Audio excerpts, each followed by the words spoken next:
CITU ఆధ్వర్యంలో జగిత్యాల జిల్లా collectorate ఎదుట గురువారం ఆశాల నిరసన ఆశా వర్కర్లకు నష్టం కలిగించే విధంగా రాష్ట్ర ప్రభుత్వం ఎగ్జామ్ పెట్టే నిర్ణయాన్ని ఉపసంహరించుకోవాలని డిమాండ్ చేశారు. అసెంబ్లీ ఎన్నికలకు ముందు ఆశా వర్కర్లకు ఇచ్చిన డిమాండ్లను నెరవేర్చే విధంగా ప్రభుత్వం చొరవ తీసుకోవాలని కోరారు. టార్గెట్ ఇస్తూ పని ఒత్తిడి తీసుకువస్తూ మానసిక వేదన గురి చేస్తున్న పై అధికారులపై చర్యలు చేపట్టాలని నిరసన వ్యక్తం చేశారు. పని భారం తగ్గించే విధంగా జాబ్ ఛార్జ్ ఉత్తర్వులను ఇవ్వాలని కోరారు. జీతాలు చెల్లించడంలో ఆలస్యం చేయకుండా ప్రతి నెల 2వ తారీఖు లోపల జీతాలు ఇవ్వాలని వారు డిమాండ్ చేశారు.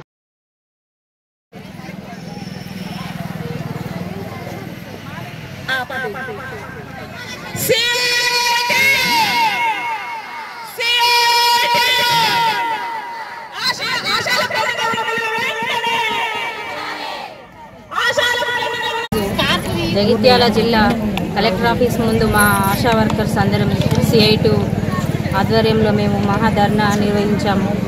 తెలంగాణ ప్రభుత్వం ఇప్పుడున్న కొత్త ప్రభుత్వం వచ్చి నుంచి మాకు సరైన సమయానికి మా పారితోషికాలు అందకపోవడం, మరియు మాకు కావలసిన యూనిఫామ్స్ ఇవ్వకపోవడం, అనేకమైన పనులు చెప్పడం, మాకు అవసరం లేని పనులు కూడా పారితోషికం లేని పనులను కూడా ఈరోజు ఆశా వర్కర్లతో చేయించడం, ఇవన్నీ తగ్గించాలని మేము ప్రభుత్వాన్ని కోరుతూ ఈరోజు ధర్నా చేస్తున్నాం.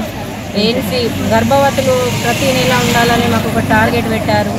ఆ టార్గెట్ను రద్దు చేయాలని, మాకు సమయానికి 1వ తారీఖు లేదా 2వ తారీఖు లోపు మాకు ఇచ్చే పారితోషికాలు ఇవ్వాలని మేము ప్రభుత్వాన్ని డిమాండ్ చేస్తున్నాం.